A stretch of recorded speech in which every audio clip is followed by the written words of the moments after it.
E eu quero começar, vamos começar com definição. O que é um protestante e o que é um reformado? Hoje todo mundo fala que é reformado. Franklin. Protestante está conectado mais aos príncipes luteranos que protestaram contra o imperador Carlos V, reclamando a liberdade de culto, né, para um culto baseado na Sagrada Escritura como recém-descoberta por Lutero, Melanchthon e outros. Isso seria basicamente o que é protestante. Agora, o Jonas, em algum momento aqui na nossa conversa, ele falou de reformas. E ainda que a gente esteja viciado a falar de reforma protestante, me parece que essa é a nomenclatura mais correta. Porque na reforma propriamente dita, nesse movimento de reforma propriamente dita, você tem pelo menos 4 reformas que vão dar origem às denominações contemporâneas, atuais, né? Então você tem a reforma evangélica, e aqui a gente tem que prestar atenção, porque não é reforma luterana. Luterana foi um apelido que foi dado aos evangélicos pelos católicos, né? Lutero detestava o apelido, ele dizia que ele era um miserável saco de pó e vermes. Quem é Lutero para ser seguido na igreja? É Cristo que tem que ser seguido na igreja. E quem vai na Alemanha até hoje se espanta que, quando você fala de igreja evangélica na Alemanha, é a igreja que remonta às suas origens a Lutero. Não existe igreja luterana na Alemanha, a igreja é evangélica lá. Você tem, então, essa primeira ala da reforma, talvez a ala que recebe mais destaque por causa de Lutero e Melanchthon. Você tem a ala reformada, a reforma reformada, que é conectada primeiro com Zwinglio e depois com João Calvino, Calvino sendo um teólogo, um reformador da segunda geração. E um ponto interessante de distinção entre os evangélicos e reformados é justamente na área do culto, em que para os evangélicos aquilo que não é proibido é permitido, e para os reformados aquilo que só é permitido é aquilo que é estabelecido na Sagrada Escritura, que é o princípio regulador do culto. Exatamente. Então você tem essas duas alas. A ala reformada vai se desenvolver na Igreja Reformada Suíça, na Igreja Reformada Alemã, na Igreja Reformada Húngara, na Igreja Reformada Holandesa. A reforma reformada é uma reforma essencialmente continental. E um teólogo luterano mal-humorado é que vai xingar os reformados de calvinistas, o que Calvino detestaria. E eu, particularmente, não... A gente fala no meio acadêmico de uma teologia calviniana, conectada com Calvino, estudos calvinianos conectados com Calvino. Mas eu acho impróprio falar da igreja calvinista. Calvino teria arrepios, detestaria isso, um homem que pediu para nem marcar onde ele foi enterrado em Genebra, né? Então você tem uma terceira ala, que é a ala anglicana ou episcopal, que ela começa com as confusões, a bagunça amorosa de Henrique VIII, casado com a rainha católica, Catarina de Aragão, espanhola, e ele resolve se divorciar dela, porque ela já havia sido casada com seu irmão, Henrique VII, não conseguia ter um filho homem, isso era essencial para a continuidade do reino, então ele se separa dela e casa com uma jovem que é conectada aos reformados, já presentes na Inglaterra nessa época, e a partir desse segundo casamento, Henrique VIII rompe, ele tira a igreja da Inglaterra das asas, por assim dizer, de Roma. E ele vai fundar ali a igreja anglicana, ainda que na vida dele ele mudava de esposa e mudava de humores quanto à liberdade da igreja e à orientação teológica da igreja. A igreja católica, até então, considerava Henrique VIII um defensor da fé. Mas o fato é que, com a morte dele e a ascensão ao trono do seu filho Eduardo VI, a igreja reformada, durante pelo menos a igreja anglicana, nesses três anos e pouco aí de reinado de Eduardo VI, se torna fortemente reformada. E nesse sentido, o trabalho de Thomas Cremer em produzir o livro Martin Comum de Butzer Oração também, e Butzer influenciando Cremer foi muito importante. Exatamente. E assim, a igreja anglicana é atípica, ela é estranha para o brasileiro, é meio chocante para o brasileiro, porque teologicamente, pelo menos os 39 artigos, ela está conectada com a reforma reformada. Mas liturgicamente. Eclesiologicamente é mais luterana e liturgicamente ela é católica, né? Se não me falha a memória, foi Hooker que disse que a liturgia episcopal, ela é católica, mas despida do que é supersticioso.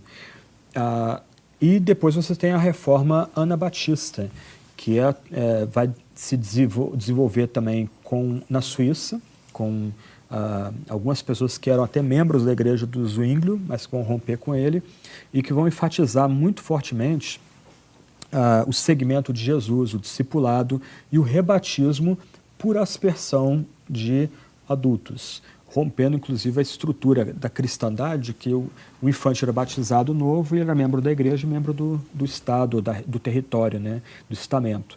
Agora, voltando só um pouquinho, é curioso que na reforma anglicana você vai ter o surgimento de 3 grandes denominações protestantes. Então, alguns escritores, como Thomas Cartwright, William Perkins, não estavam satisfeitos com a igreja reformada pela metade, que seria a igreja episcopal ou anglicana, e no caso de Thomas Cartwright, que era professor em Cambridge, ele começa a ensinar nas pregações do livro de Atos que a igreja é governada por um colegiado, que vai se chamar de presbíteros depois. A igreja não é guiada por bispos. E ele vai enfrentar a fúria agora de Elizabeth I, que entendia que havia uma rainha para um reino, para uma igreja apenas. E o presbiterianismo é visto como uma ameaça a essa síntese inglesa. E aí Cartwright ele é exilado na ilha de Wight, no Canal da Mancha. Só que as sementes dele vão desenvolver o presbiterianismo. Do presbiterianismo, John Owen é emblemático nesse ponto, vai surgir o congregacionalismo. E do congregacionalismo surgem os batistas particulares. Os batistas gerais surgem aí meio que paralelo a esse movimento aí, acaba depois não migrando... Não era João Batista? Não, João Batista não.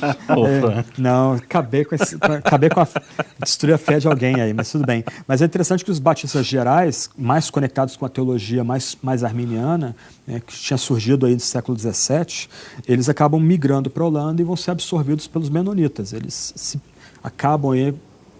terminam aí a caminhada dele na história. Mas é curioso que do ramo episcopal você tem os presbiterianos, ingleses, escoceses, depois migrando para a América, né? Você tem os congregacionais e você tem os batistas, né? Então 3 famílias importantes da fé evangélica saindo do movimento episcopal no século XVI para o século XVII na Inglaterra. Então, mas aí é interessante porque hoje quando você conversa com alguns irmãos na fé aí, e eles usam para si esse epíteto aí, né? Sou reformado. Eles o fazem, pelo menos em muitos casos que eu já tenho me deparado, de forma muito, mas muito reducionista. Sim. Confundindo o ser reformado com alguma questão assim menor da reforma. Sim. Como, por exemplo, a doutrina da predestinação. O sujeito, ele aprende aqueles 5 pontos do calvinismo, por exemplo, que são uma oposição aos 5 pontos levantados lá pelos remonstrantes, né, que são discípulos de Jacobus Arminius lá em Dort, né? Só para esclarecer aqui que Calvino não tem nada a ver com os tais 5 pontos. 5 pontos de Calvino eram outros aí. Pois é. Calvino, aliás, dá muito mais destaque à união mística com Cristo do que a questão da predestinação. Sim. Mas o ponto é, o sujeito então abraça isso, né, e isso é bom. Poxa, é uma doutrina linda das Escrituras, a doutrina da predestinação, mas isso já é suficiente para o sujeito se classificar como um reformado. É um ensino que é proveniente ali da reforma, em alguma medida, mas também é proveniente de Agostinho e até de Paulo, né? Sim. Mas o ponto é que, então, o ser reformado hoje acaba sendo uma coisa assim muito reducionista. Eu acho que é difícil a gente dizer... definir o que é ser reformado por causa disso que a gente trabalhou aqui o tempo todo, né? Houveram muitas reformas, a reforma afetou muitos campos diferentes da vida da igreja, da teologia, quer dizer, então, por isso esse apelido não é legal. Eu gosto de dizer que a gente é cristão. O que é ser reformado? Eu diria que é ter uma teologia fortemente trinitariana. Não é só a mera confissão de fé na Trindade, é conectar a Trindade com o corpo principal da fé. Ter uma visão exaltada da criação. A criação, mesmo caída, ainda há elementos de verdade, beleza, de bondade nela, porque Deus, por meio do seu Espírito, a preserva, o Espírito da vida preserva esses elementos de beleza, bondade, verdade na criação.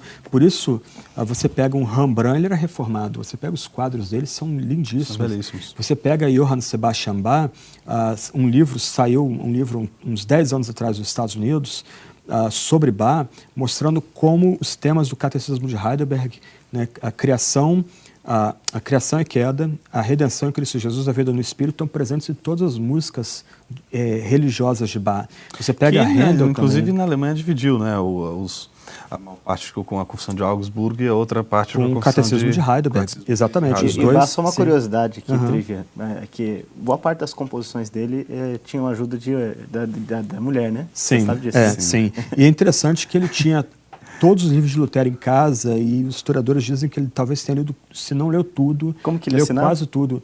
Só Deu Glória, né? Que terminava os hinos dele, começava JJ e terminava SDG. JJ é uma invocação, Jesus ajuda. E os hinos, e até não só hinos, mas, por exemplo, quando ele estava em Cotten, que era um território reformado, na Alemanha, os reformados usavam salmos no culto, o credo no culto, cantavam credo, cantavam decálogo. Então, Bach não tinha muito espaço para compor música para o culto em Cotten. E o que ele faz? Ele compõe esse concerto de Brandeburgo, que é música para dança, para se divertir. Mas a música para dança e para divertimento também é para a glória de Deus em Bach, né? Então é interessante. Então o reformado ele tem uma visão exaltada da criação, ele conecta a criação com a majestade de Deus, com cuidado, com a preservação de Deus. Ele sabe que a criação geme como quem tem dores de parto, aguardando a revelação dos filhos de Deus. Só que do outro lado ele sabe que há um mal sem par opera no coração do homem. E isso é um contraste muito grande com as teologias de libertação e uma visão marxista do mundo em que o mal está no outro. O marxista se vê como detentor das boas intenções, o teólogo da libertação ele é detentor das boas intenções, o mal é externo a ele. Como que Pondé falou que a teologia da libertação era roubo do homem, a angústia do pecado. Exatamente. E o calvinismo, que isso não é distintamente calvinista, né? Isso vem de Agostinho. Se de um lado o calvinista é embevecido pela beleza da criação, ele do outro lado ele é desconfiado do seu próprio coração, ele sabe de onde ele veio, ele sabe que ele foi nascido em pecado. Por causa do pecado de Adão, ele hoje, sem Cristo, ele vive numa situação existencial de escravidão, de vício ao pecado. Mas o calvinista valoriza também a centralidade da cruz, a morte vicária de Cristo, que é um ensino anselmiano. O calvinista. Exatamente, obrigado. Mas assim, a noção da centralidade da cruz é anselmiana, calviniana. Calvino vai tornar ainda mais bíblica a noção de Anselmo de que a morte de Cristo é vicária, expiatória, substitutiva, penal. Eu diria que para o reformado, os 5 pontos eles estão na periferia de um corpo maior de doutrinas, né? A necessidade da união mística com Cristo. A união mística se dá por meio do batismo, da ceia, da pregação. A questão da escatologia, uma escatologia mais otimista, de triunfo, né? O reformado, o evangelho está no centro. A justificação pela graça mediante a fé está no coração desse evangelho. Exatamente. Eu diria o seguinte, o evangelho, sendo Cristo morto e crucificado, é central para a fé reformada, e os benefícios que advêm, a justificação, a regeneração, a união mística, estão acoplados diretamente. Não se consegue, para o reformado, não se consegue falar da morte vicária de Cristo, seu triunfo sobre a morte, sem conectar isso com a justificação, com a regeneração. Com a adoção. Com a adoção, exatamente. É por isso que, ouvindo vocês, é interessante isso, como a gente vê hoje, como o termo reformado, ele se tornou uma espécie de selo de qualidade, não tem nada a ver com isso. Não tem nada a ver com isso que vocês falaram. O que tem a ver é o seguinte, aqui pelo menos a gente está fazendo alguma coisa na Bíblia. Você vai olhar para os movimentos ditos reformados e fala, mas isso aqui não tem de reformado. Não honra o espírito da reforma. Esse é o ponto, porque a gente vive hoje num contexto, isso é até importante a gente tratar aqui, porque hoje hoje é incrível como você vê cada movimento se dizendo reformado, mas a pergunta é por quê? O que está acontecendo que... Não é? Às vezes basta um contraponto à teologia da prosperidade. Isso, bastou ser um contraponto da teologia. Pronto, acho que você tocou no ponto. E é uma questão aqui que eu julgo preocupante. Muitos jovens têm abraçado a teologia da reforma. E eles passam a não ter muita paciência e caridade com pastores mais velhos, que ainda estão no modelo mais antigo de pregação textual. Eles acabam rompendo com a igreja local. E muitas vezes ficando desigrejados. E às vezes é o pessoal que é pastoreado pela internet. E aí você vê um espírito beligerante que não tem absolutamente nada, não combina com o espírito. Exatamente, um ponto central... E ainda quer citar Lutero para defender ali essa... Mas assim, um ponto central na teologia da reforma, ou um elemento distintivo da teologia da reforma, é que a igreja é central, e a igreja é caracterizada pela pregação da pura palavra de Deus, a administração correta do batismo e da ceia. E é nesse local que que o Espírito Santo vai agir com poder. Então, assim, é um contrassenso... E o exercício da disciplina, exatamente, são as 3 marcas da igreja. Mas, assim, eu estou deixando a disciplina de lado por uma questão mais de método, né? Sim. E Calvino não trata a disciplina, ele vai bem, ele toca ampassando a questão da disciplina, né? Ele basicamente repete a Confissão de Augsburgo. Sim. A igreja é caracterizada pela pregação, batismo e ceia, sacramentos. Mas é curioso a pessoa se identificar como reformado e abster dessas coisas. Abster dessas coisas. Que são tão essenciais à reforma. Então, em vez dele ganhar a amizade do obreiro e dar bons livros para o obreiro de presente, orar pelo obreiro e se colocar numa posição para auxiliar esse obreiro mais velho, ele acaba minando o ministério do obreiro e acaba sendo da igreja, uma série de problemas. Bons livros. Sim. E falando sobre humildade de calvinismo, Burke, eu não sei quem escreve, mas aborda justamente sobre a questão em humildade do calvinismo de Calvino. Sim, no livro que você está estudando, Jonas. João Calvino, O Amor, a Devoção, Doutrina e Glória de Deus, editado por Burke Parsons. Que foi um dos livros que a gente comentou aqui. Sim, sem dúvida um livro interessantíssimo. Eu acho que mesmo para quem... Eu acho que uma das coisas que me chamou a atenção nesse livro é o fato de que os autores, né, são de peso. Já dá um peso para o texto que já é notório. Mas o que eu achei interessante foi o tom dos artigos. Eu acho assim que muita coisa teria feito bastante diferença na minha vida se eu tivesse lido isso quando eu entrei no seminário. Então eu acho que é um livro que um seminarista não poderia deixar de ler antes de sair do seminário. Mas tem que ler antes de passar dessa vida para outra, são tantos, meu filho. Como que é aquela frase do livrinho que a Vida Nova lançou mesmo? O sujeito, quando está mudando de voz, não canta, não é isso?